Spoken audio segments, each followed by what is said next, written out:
Hi, this is Dave, the guy running the show, at least partially running the show at Kenmore Uncensored. And I'd like to welcome you to my humble little table.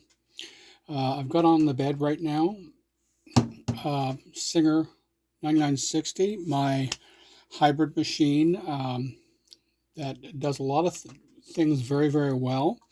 It's a very competent, very general purpose machine, computerized. Um, don't know what else to say about it except I really like the machine and it does great things.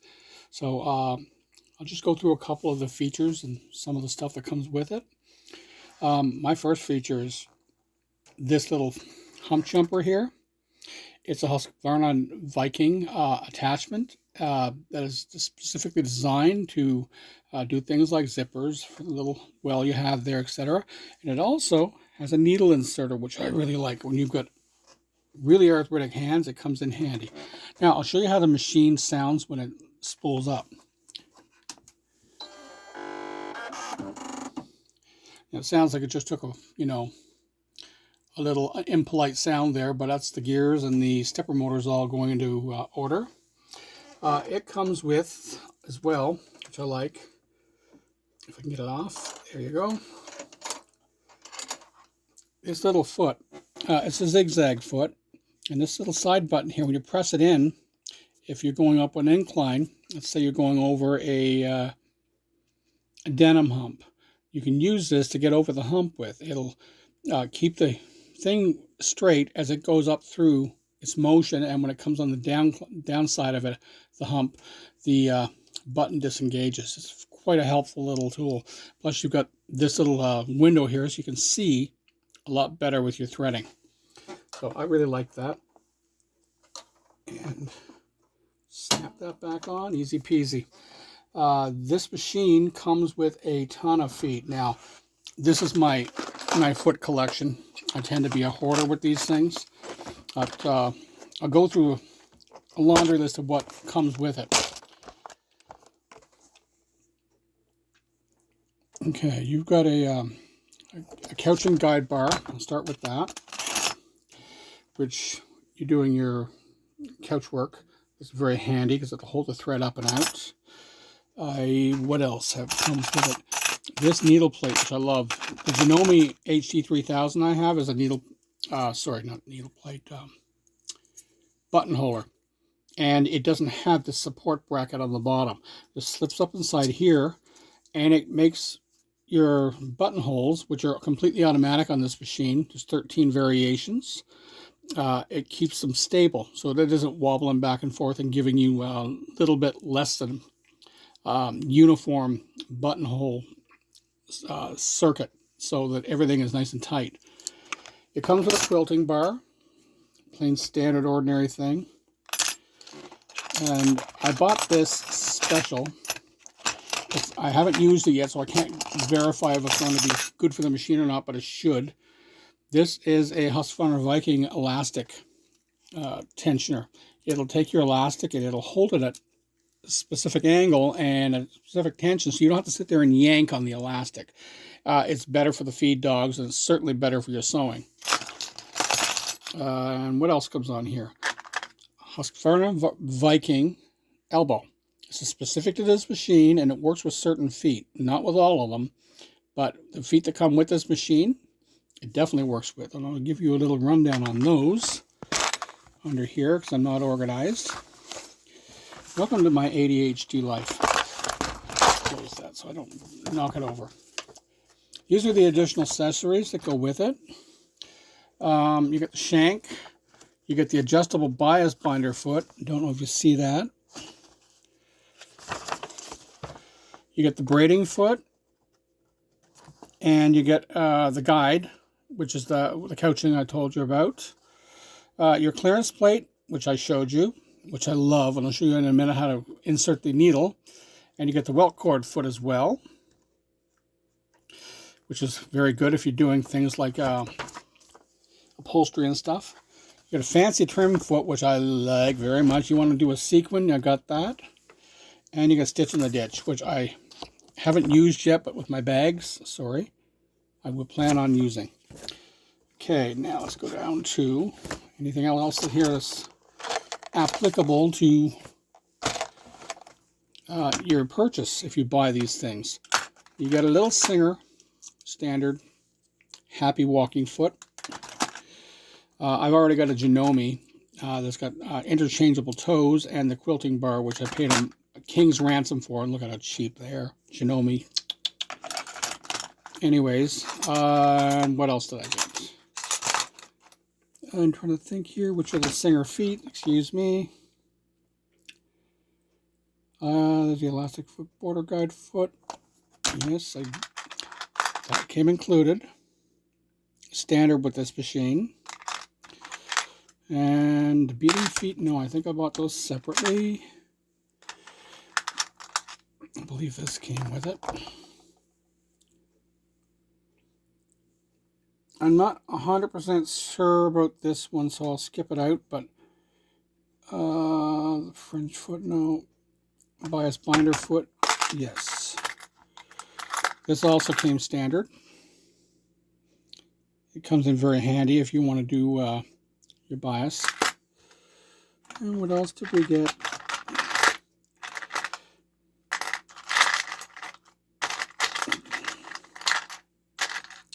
I'm trying to look here. Sorry about that. I should have pulled them all out in advance, but I'm not real organized, as I said. It comes with a satin stitch, obviously. It's a very nice foot, actually. Lots of space in between the toes to see what you're doing, which you need with these feet. And oh yes, it came with a blind hem foot. Obviously, most machines do, but I went and bought another one because I like that little. You see that little divot on the bottom? This thing here. I tend to like that on my blind hem feet because it keeps the hem in line as it's sewing. You don't have to sit there and fight with it as much. It comes with the quilting, or sorry, the embroidery foot. An open toe foot as well. And I want to show you something I bought to go with it. I was explaining this to somebody. This is a tricot foot.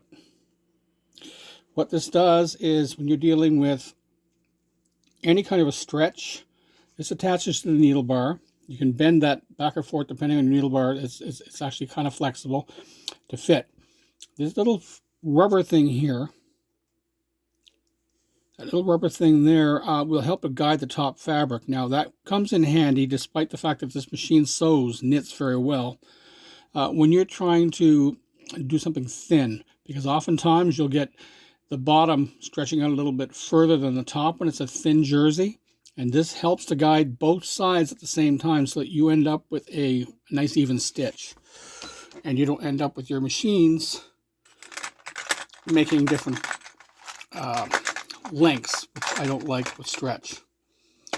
And that, what here? Oh yeah, that's the,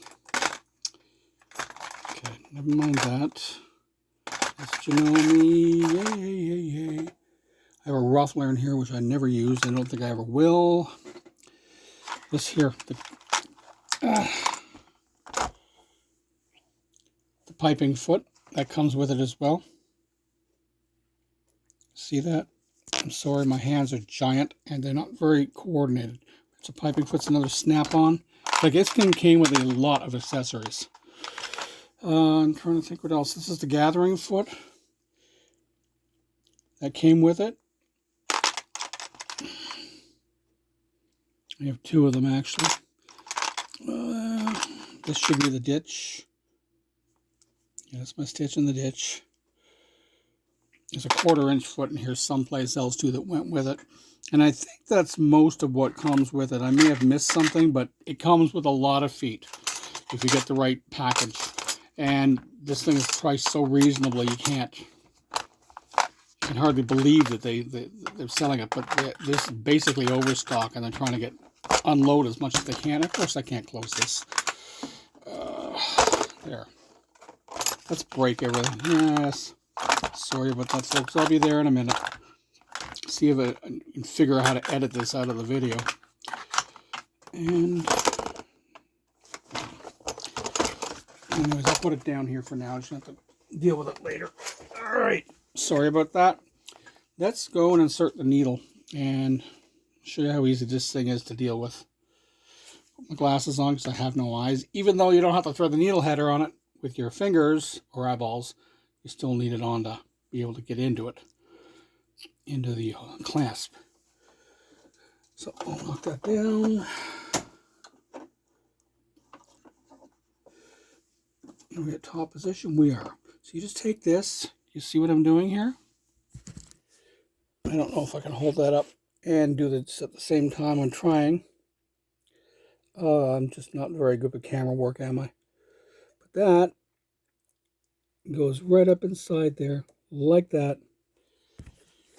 And then all you got to do is tighten your clamp. And you can take it out the same way. I love this little hump jumper. It is fantastic. Now, the one thing about this machine I will warn you about, this thing will come loose unless you tighten it. It is notorious for shaking loose, so give it a bit of a tighten with your screwdriver. Okay, so to thread this, obviously you take this up here and knock it down. It's a real simple circuit. You dig it in here. That's it. Go around here, around it. I should show you that. Around here. I'm doing this one-handed with compromised hands. I'm sorry about that. Just making sure I don't got caught anything in there. And I'm doing it one-handed. It shows it easier. Down here, just like any machine, basically. You should have your presser foot lifted up, by the way, when I'm doing that. Sorry. And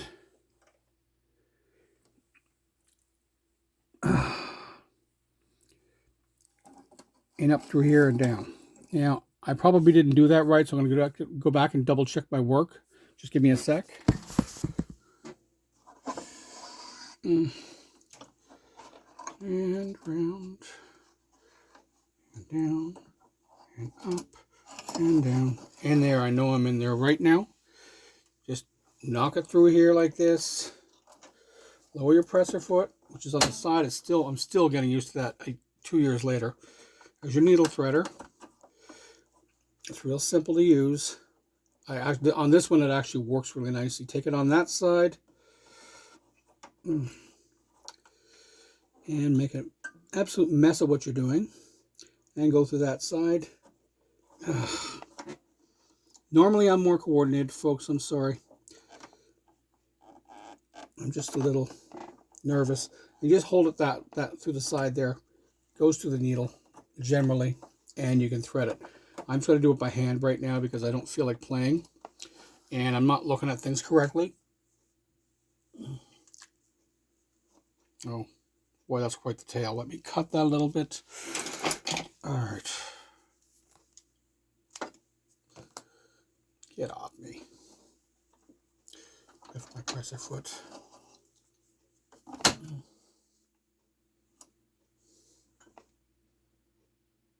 Needle threader works really, really well. I'm just not in the right headspace to play with it right now. I haven't used this machine in a little while, so the features on it, I'm a little rusty on.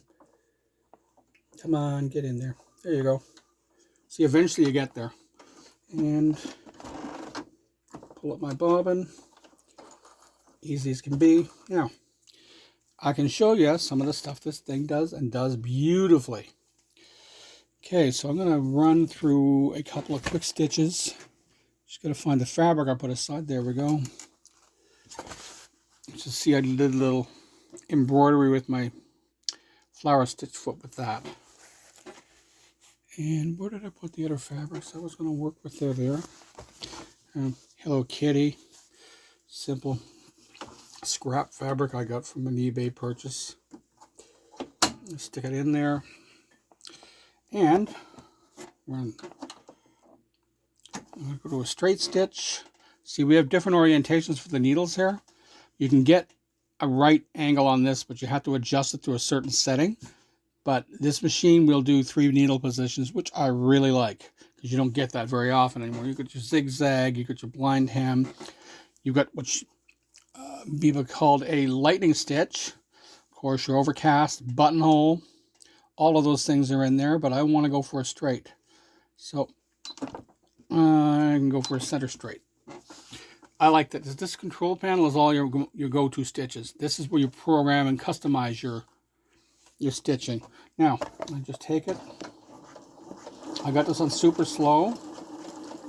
Well, not the slowest, but it's pretty slow. And I can take it and bring it slower. Or I can take it and go faster. And when I'm finished, easy peasy. I love this cutting guide.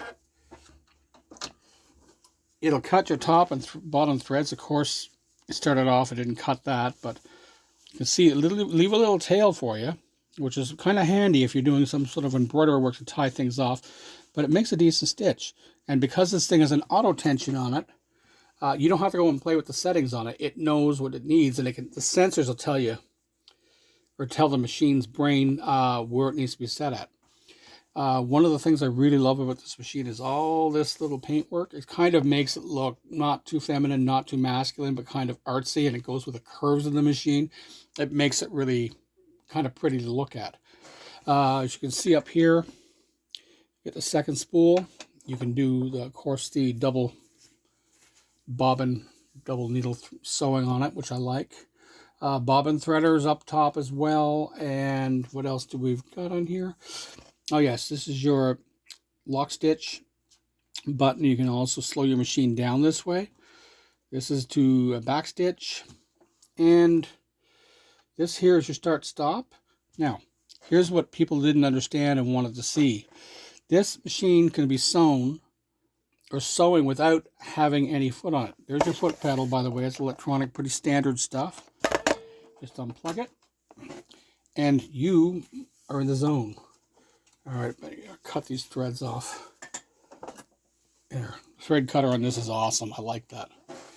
So one thing about the Kenmores I don't really love is the fact that their thread cutter is horrible. So let's say I want to sew. Obviously, I've got no pedal anymore. Go down, back stitch.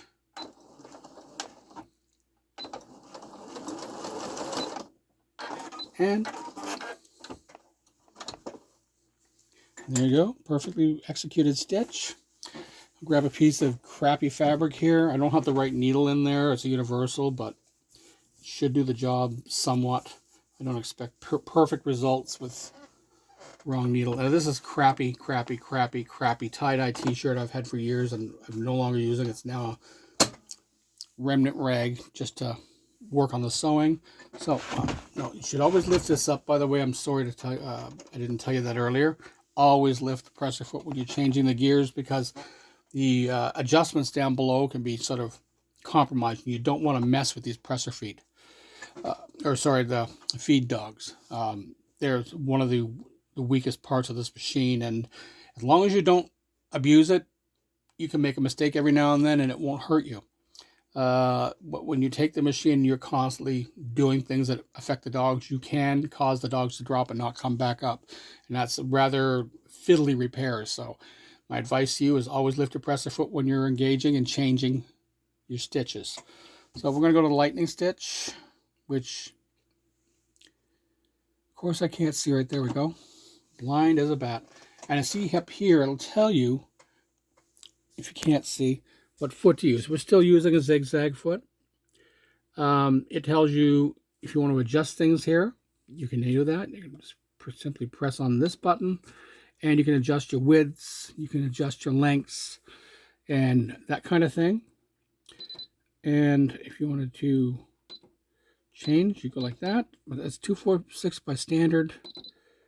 When you're not in that, it means you can't change certain things, but you can go through there and adapt anything that's in dark. Okay, and in certain modes, you'll be able to go back in and change those things. But for this application, you just use what's there.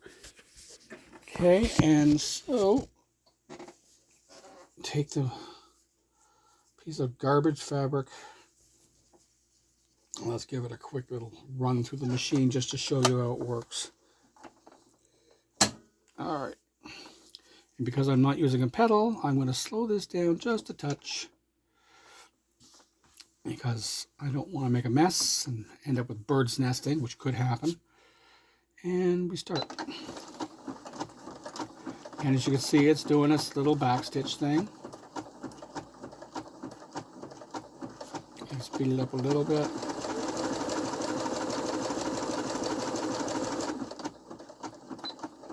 Backstitch. And cut. And there you go. Makes a very competent little stretch stitch for straight stitching. So that's a little bit of a show and tell of this particular machine. And if you have any questions, I'm certainly happy to answer them. This machine has got the most support I've ever seen in any sewing machine ever. And I mean ever, on YouTube. There are channels galore that are dedicated to every last feature of this machine. It is just the easiest thing to use once you know what you're doing. It's not hard to use, but going through a manual, some people can be daunted with electronics. This here is made to be simple. It's made to be durable. It's made to be reliable. It's not a heavy-duty machine. It runs with a DC brush motor and a lot of little stepper motors inside to make it operate. It's got the thread cutter underneath here, which is easy to repair on your own if it throws a blade, but it's really hard to get at. So you need to have a little bit of know-how, but there are videos on YouTube from Roxanne Stitches, who I highly recommend you watch if you want to go to this model. It'll show you how to maintain and repair parts of your machine. There's a lot of metal in this machine. There's not a lot of plastic. The plastics that are in there are not load-bearing. Cam stacks and things like that don't bear a load. They're simply there to generate pattern through the needle. The head on this thing is completely metal. Underneath is completely metal, save for a gear maybe. And up top is almost completely metal except for the cam stacks and the drive wheel. But basically that's it. And oh yeah, one last thing. The stitches. I should have gone through that because it's really important. As you can see, there are lots and lots and lots of stitches up top. And all of them are easily programmable. They can be moved. They can be modified, some of them. They have an alphabet down here, including what looks like a Cyrillic or Greek alphabet. I'm not quite sure what that is. And you can do all kinds of wonderful things with this. And basically all you have to do if you want to change your menu is just scroll down. You can go through the menus and just say you want to do this kind of stitch. It tells you what foot you need, and it tells you that this thing can be mirrored on one side. This can be graduated and stretched by one. I think that's what that says. Yeah, you can move that up and down. So it goes. We have a 7mm foot wide down here. This has got a fairly decent sized foot on it, so you can go that far with this particular stitch. And let's see, go in here. This can be mirrored on 4 sides. You can do it up. You can do a mirror up and down. Oh yes, you can do it on one. Okay, you can't do it both sides on this one. You can do it up and down. And what do we have here? You can increase your stitch lengths. And you can go on here, and this goes up to 7. Yep, it does. Of course, you won't. Okay, so I'm hitting the wrong buttons. I'm not very smart. You can bring them down, or you can bring them up. Okay, when it goes to the black, that's as far as you go. And get you back out of this menu. Get you back out of this menu. And you go through it, and it just has an amazing number of stitches. Now, do I like this as much as I like my Kenmore stitches? No, my Kenmore stitches are definitely more pronounced. You can make them good on this machine to be as pronounced, but you have to sort of really thicken up your embroidery density in order to do it, and sometimes go over them more than once. The Kenmore, I find it gets it there the first time because their stretch stitches are just unmatched. This is an interesting stitch. Okay, and that gets mirrored. It does. You can go side to side on that. And as you can see, when I'm doing that, the needle is moving position. And that's basically it. You can take this back and things like that. So you just press back on that. You can take it through. Look at all the fancy stitches. It's got a ton of stuff if you like to decorate. And some of these stitches I will apply someday to some of my bags. But for now, I won't. These are the buttonholes. It actually has a keyhole stitch on it. Because I don't like the stitch density in this, I'm going to tend to want to do different ways of getting that keyhole. I'm going to use it a lot, but I want to get an adapter for a Singer foot that was gifted to me through Mary Baldwin, and I want to make certain that excuse me, this machine when I'm using it gets the best possible stitch for a buttonhole foot. It does a decent stitch. I don't want to make you think this doesn't. It really does, and it does a keyhole, but you need to look at the density of the stitch a little bit further. Good example, you see that? And that is off of my flower stitch foot, but the density on it isn't all that great. That was just an experiment. That went wrong, but I noted with these things that I didn't like the density as much on this machine, so I don't tend to want to use it. I would probably rely on my Kenmore. I've got a 1914 coming at some point, and that machine will be my embroidery for the most part. Not that I embroider, but there are some things I want to do patterns on bags, and I can at least use that machine for that function and know that I'm going to get a good dense stitch. Okay, well, thank you very much, and I hope this answers some questions. And you all have a happy